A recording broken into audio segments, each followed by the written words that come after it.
Hello guys, welcome to channel. In this video we are talking about how to fix AOC monitor no signal problem in short.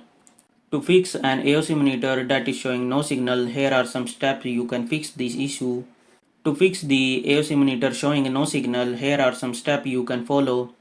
First of all, you can check cable connection, ensure all cable, HDMI, DisplayPort, VGA, etc. are securely connected to both the monitor and the computer.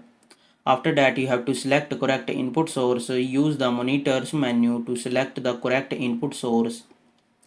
After that, you have to restart devices, turn off and unplug both the monitor and the computer. After that, you have to wait for a few minutes and then plug them in or turn them on. After that, you can try a different cable or port to see if the issue is with the cable or port itself. Then you have to ensure your computer graphic driver are up to date or not. If they are not updated, you have to update your graphic drivers.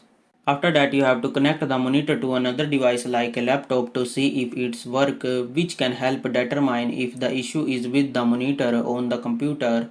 After that, you can try to reset the monitor to its factory setting using the on-screen menu. Hopefully this video helped you to fix AOC monitor no signal problem. Thanks for watching.